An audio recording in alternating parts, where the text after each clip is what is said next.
Hola a todos, bienvenidos a este video tutorial del uso de la inteligencia artificial como herramienta para la investigación científica.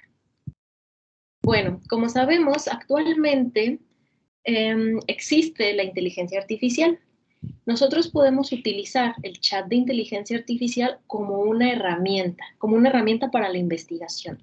Para esto vamos a comprender cómo funciona y cómo podemos sacar el mayor provecho de este chat de inteligencia artificial para la investigación. También vamos a conocer alcances y unos de sus límites.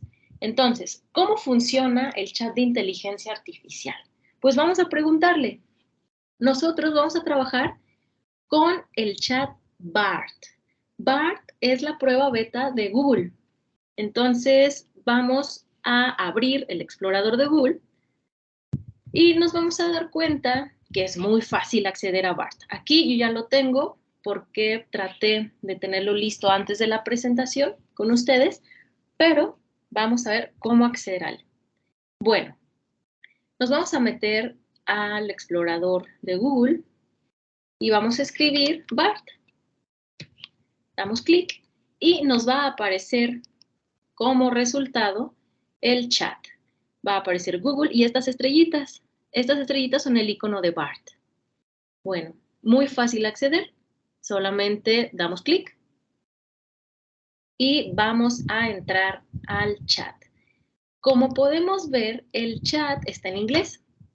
Pueden ustedes activar la traducción simultánea en sus computadoras si es que es de su interés, o bien pueden hacer esta otra cuestión. Abrimos traductor de Google, tenemos listo el traductor y trabajamos de la mano traductor con chat.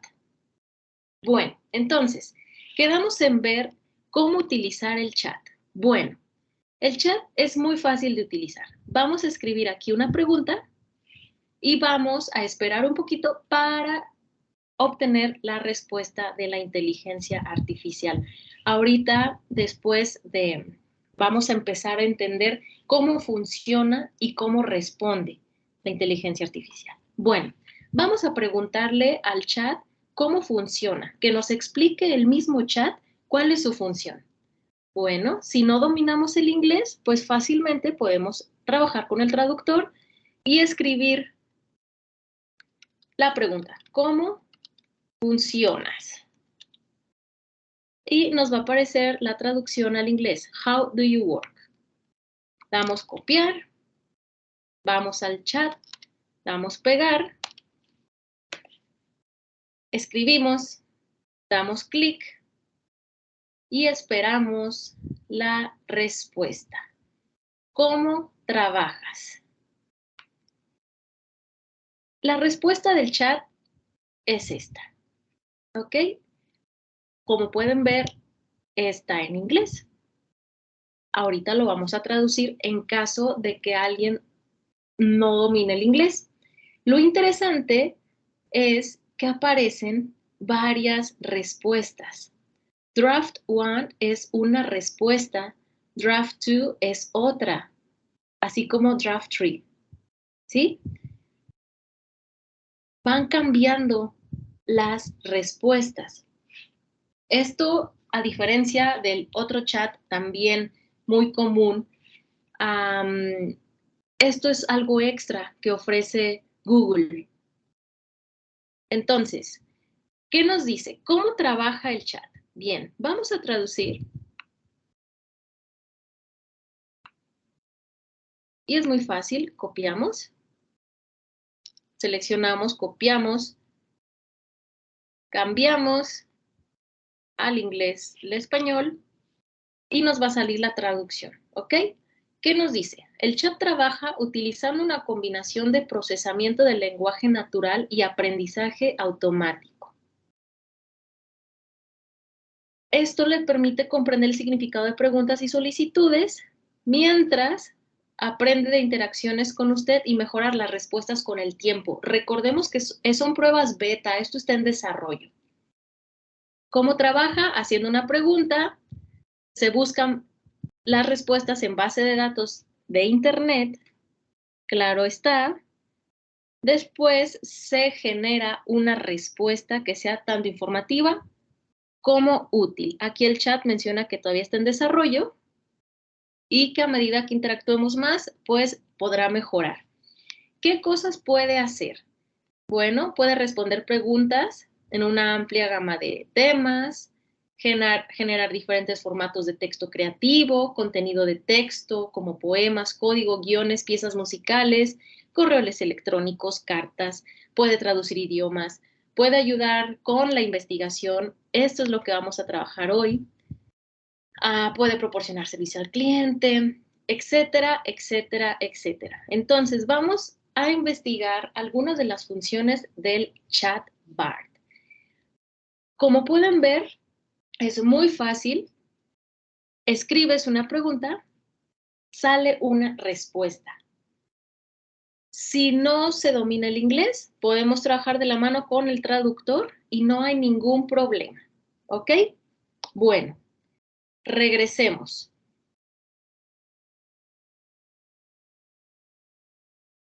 Hay algunas cuestiones que vamos a tener que trabajar de forma muy a detalle, muy fina. Y esto es los usos éticos y los usos morales del chat. ¿Cómo no podemos incurrir en conductas de plagio en la investigación científica? Miren, el chat, si bien nos proporciona una respuesta muy interesante o varias respuestas, lo hace a partir del conocimiento generado que ya está en Internet. Entonces, ¿cómo no incurrir en conductas de plagio cuando utilicemos el chat? Esto es muy importante para ustedes.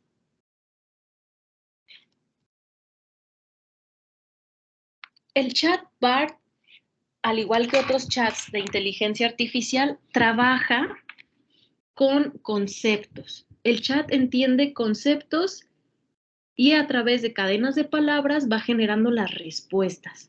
Entonces, eso es algo básico. Tenemos que entender que el chat funciona con conceptos y va armando las ideas a partir de palabras, palabras que tienen significado, o sea, palabras que son conceptos.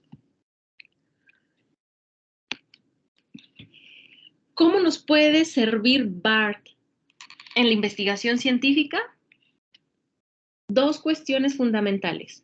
Desde mi experiencia, claro está, esto está en desarrollo, estamos todavía en discusión, estamos tratando de entender cómo funciona, cómo usarlo éticamente, cómo potenciar el pensamiento. Entonces, a partir de eso, les voy a comentar mi experiencia, cómo usarlo en la investigación científica. Desde mi experiencia, son dos claves. La primera nos va a funcionar para organizar nuestro pensamiento. ¿A qué me refiero? A pensar en posibles preguntas de investigación.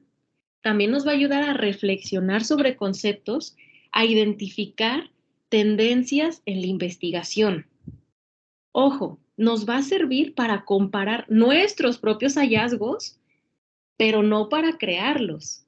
No nos vamos a quedar con la pregunta de investigación que genera el chat, no nos vamos a quedar con la reflexión que haga sobre algún concepto particular y tampoco nos vamos a quedar con lo que nos muestres como tendencias en la investigación. Entonces, una cosa es nuestra propia formación como investigadores y otra cosa es utilizar el chat de inteligencia artificial para potenciar nuestro trabajo de investigación.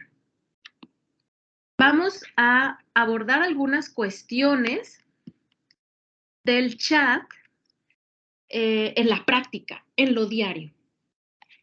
Vamos a regresar al chat y quiero mostrarles algo muy interesante con respecto a los conceptos.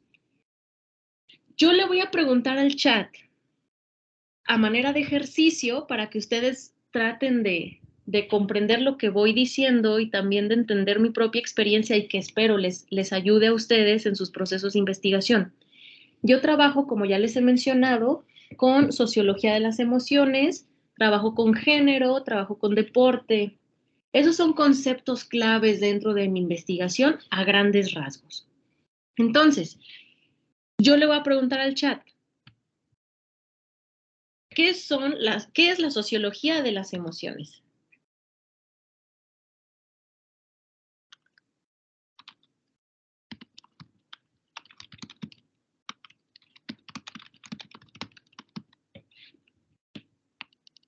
Damos copiar y pegar.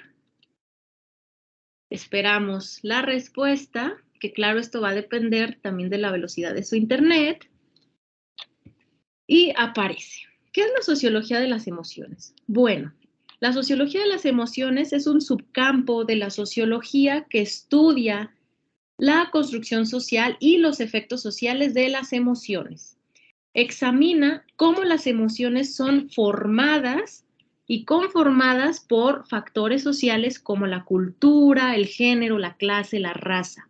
También explora cómo las emociones van formando las interacciones sociales, las instituciones y los movimientos sociales.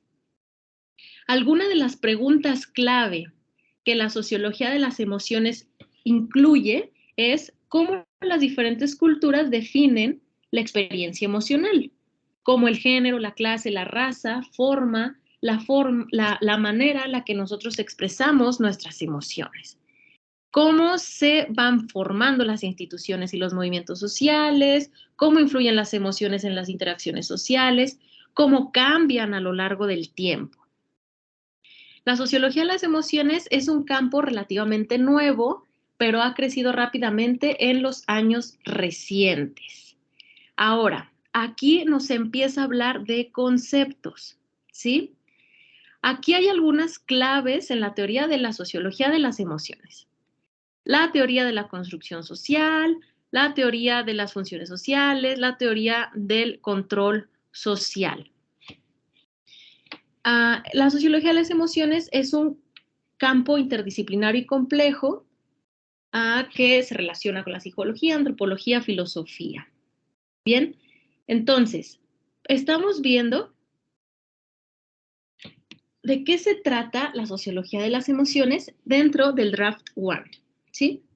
Podemos ver el draft 2, que es la respuesta 2 o la respuesta 3. Miren, lo diferente nos va a dar respuestas diferentes. Ahora, algunas de las claves conceptuales en la sociología de las emociones incluyen emotional labor, feeling rules y display rules. Fíjense aquí lo interesante y es lo que quiero que ustedes empiecen a identificar con el uso de la inteligencia artificial. Esto es clave. Vamos a identificar los conceptos. Si nosotros entendemos y comprendemos el campo de estudio en el que nos movemos, vamos a identificar los conceptos clave. Un concepto clave, claro, como lo dice también el chat, es el trabajo emocional y las reglas del sentimiento. Ahora, ojo, no cita a la autora. Aquí podemos incurrir en plagio si no identificamos la fuente de donde viene el hallazgo o la elaboración de la pregunta del chat. ¿Cómo sé que estos son conceptos creados por alguien? Porque ya los he leído antes. Como es mi campo de estudio, por supuesto que sé quién escribió sobre trabajo emocional, quién escribió sobre reglas del sentimiento, quién escribió sobre display rules. Y quien escribió sobre esto se llama Arlie Russell Hochschild. Es una socióloga de Estados Unidos que escribe sobre esto y podemos encontrarlo en un artículo científico. El artículo lo tengo por aquí. Vamos a buscarlo. Aquí está. Y encontramos el artículo, Emotion Work, Feeling Rules and Social Structure. La autora, Arlie Russell Hochschild, de los años 80, Es un clásico dentro de la sociología de las emociones y podemos ver la construcción conceptual de esas categorías que vimos anteriormente. Hace una discusión con Freud, con Goffman al inicio y empieza ya después a hablar de emotion work, ¿sí? ¿De qué se trata el trabajo emocional?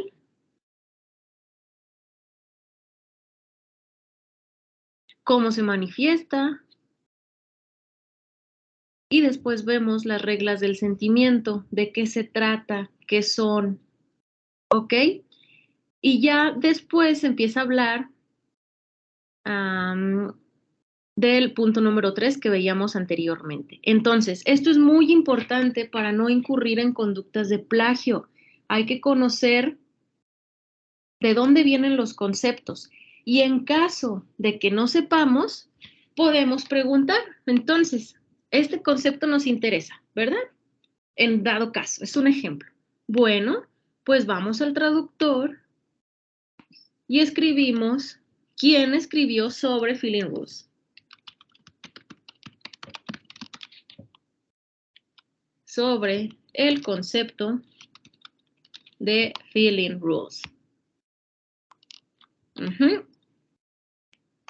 Pegamos. Esperamos la respuesta.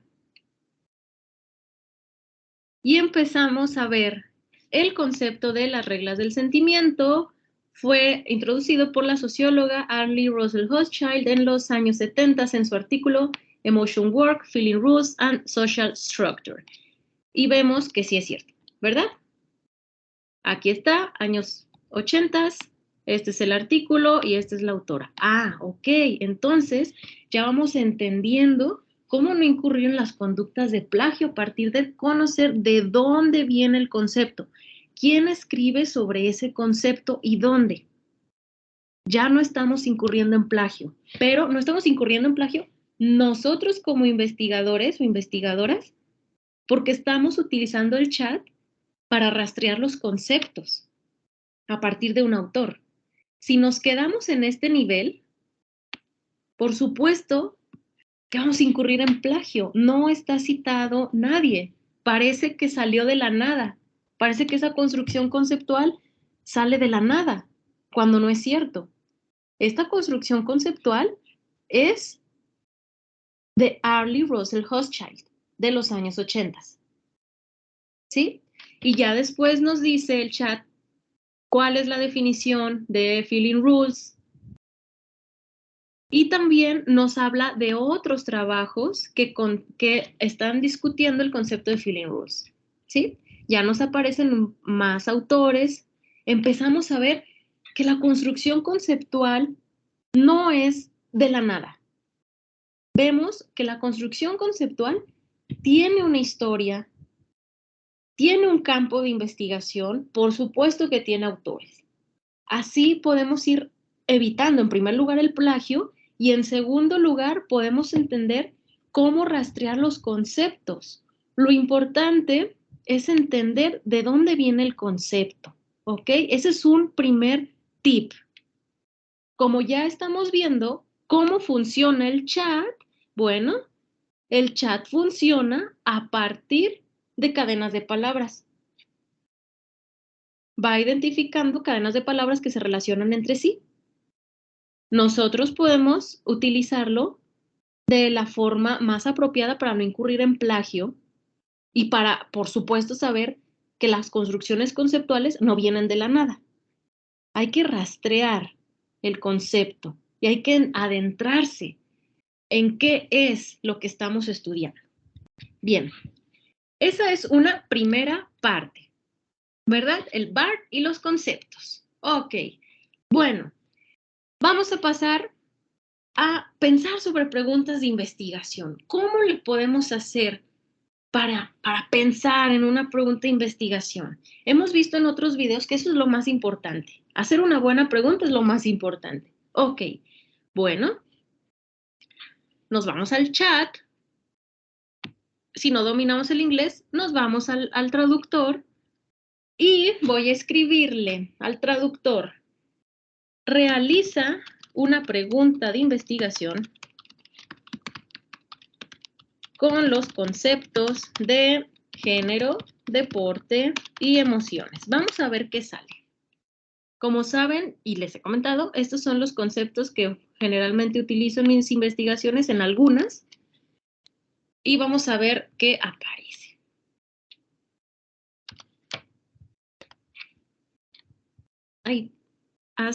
Vamos aquí. Bueno, podría ser make a research question. Bueno, pero sí nos entendió el chat. Ok, aquí hay algunas preguntas de investigación que puedes hacer con los conceptos género, deporte y emociones. ¿Cómo los estereotipos de género y las emociones influyen en la manera en la que los atletas son percibidos y tratados? ¿Cómo how the different sport culture, cómo las diferentes culturas en los deportes modelan la forma en la que los atletas expresan sus emociones? ¿Cómo las emociones de los atletas afectan su performance, su rendimiento? ¿Cómo los atletas lidian con emociones negativas como el estrés, ansiedad o la decepción? ¿Cómo las emociones juegan un rol en la dinámica social de los deportes de equipo? Y aquí podemos ver varias respuestas, como ya sabemos, ¿verdad?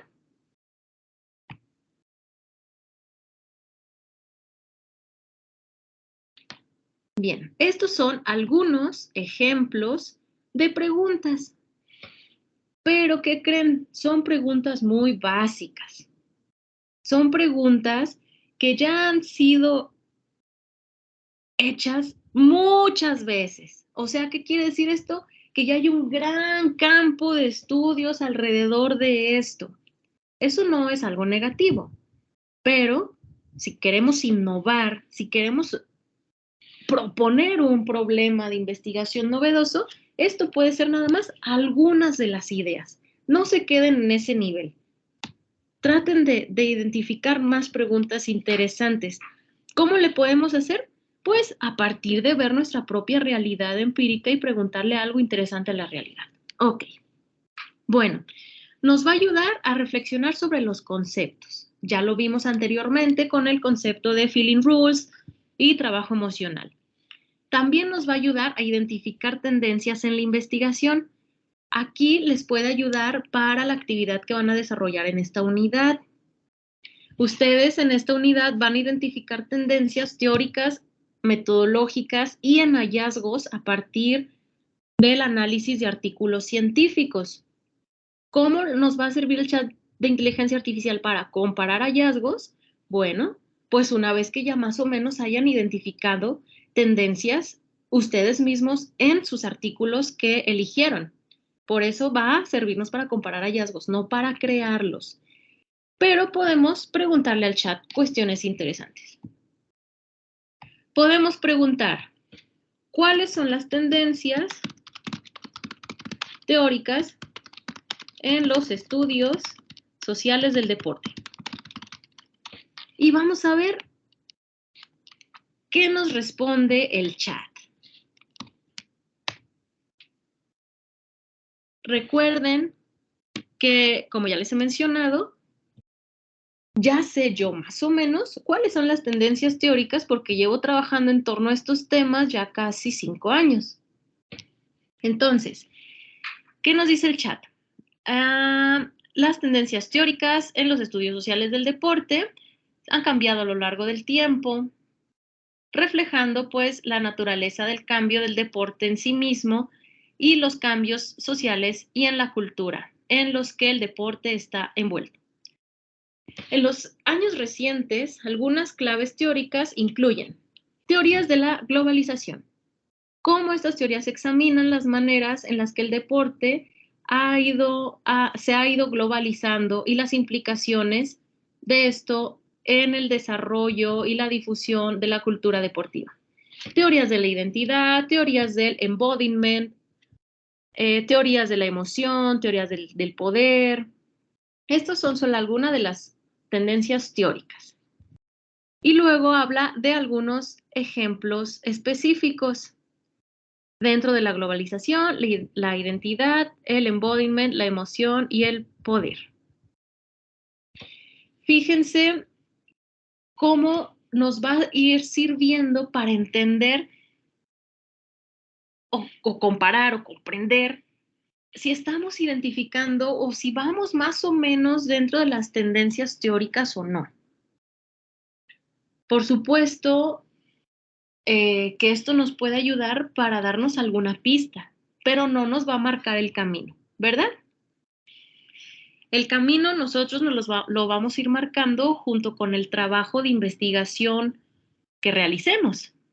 El trabajo de investigación va a ser lo interesante. Pero bueno, esto les puede ayudar para entender si sí vamos por un camino teórico más o menos en tendencia o si estamos muy alejados del campo. Y pues bueno, también lo podemos hacer con tendencias metodológicas. ¿Cuáles son las tendencias metodológicas?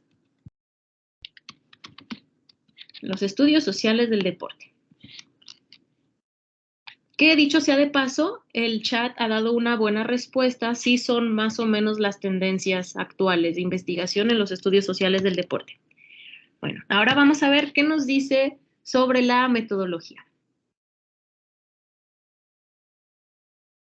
Ok, han cambiado a lo largo del tiempo, etcétera, etcétera.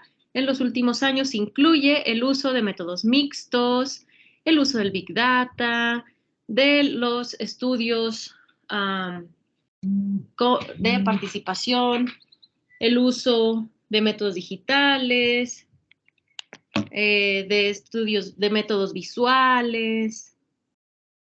Y sí, más o menos va bien.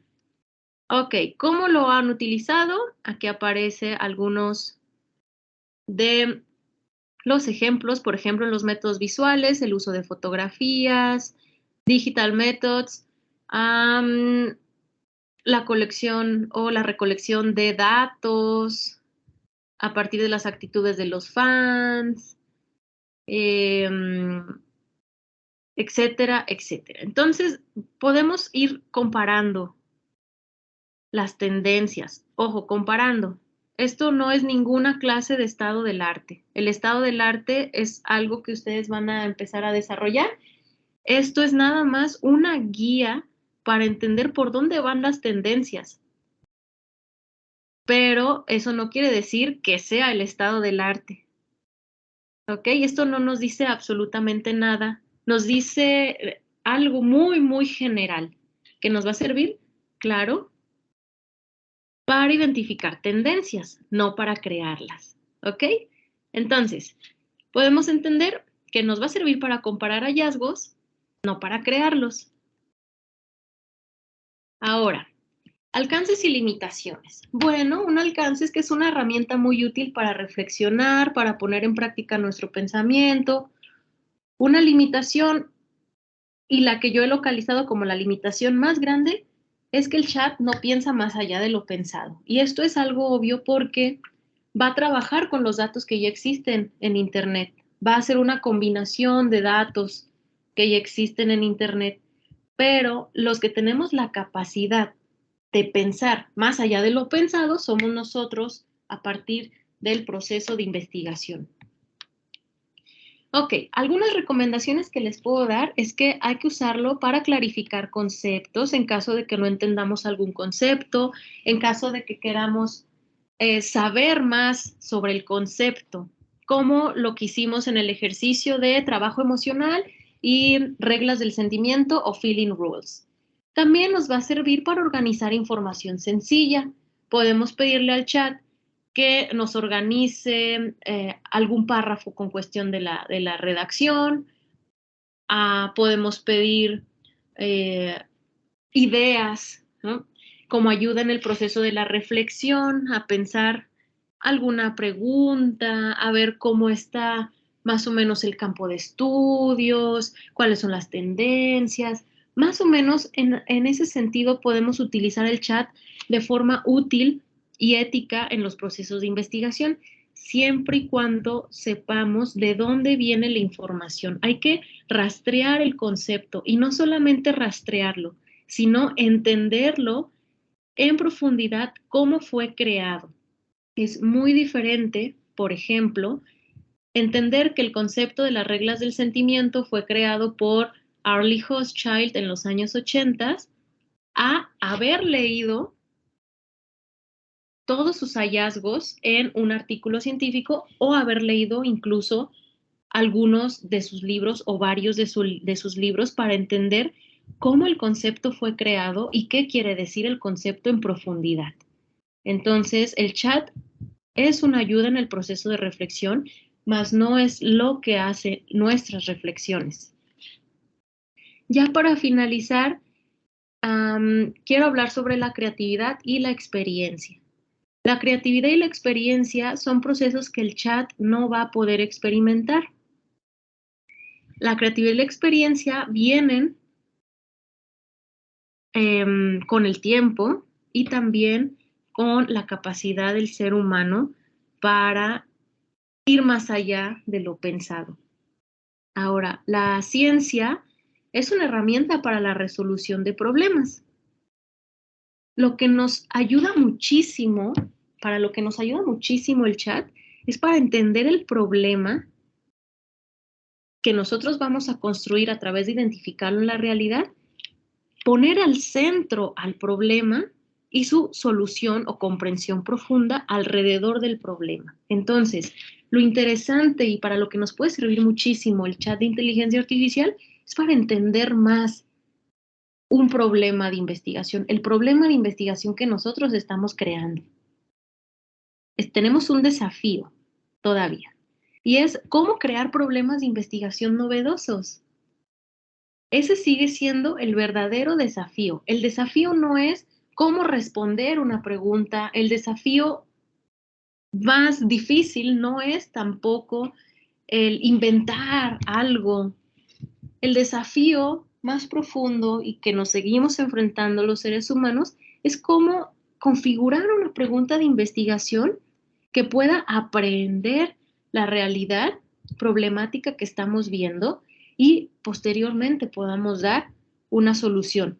¿A partir de qué? A partir del problema al centro. El problema es lo que nos va a dar la pauta de utilización de cualquier tipo de chat de inteligencia artificial, nos va a dar la pauta para saber por dónde buscar, para qué buscar, y nos va a dar perspectivas de solución novedosas. Entonces, pues, vamos a utilizar el chat como una herramienta, pero es una herramienta para el proceso creativo y el proceso de los seres humanos que estamos creando soluciones a problemáticas reales. Muy bien. Bueno, pues eso sería todo en este video de la inteligencia artificial. Espero que les sea útil. Solamente estamos viendo una de las herramientas que existen. Es una herramienta de las más comunes y espero que algunos de los tips que hemos visto en este video les sean de utilidad. Muchas gracias por su atención.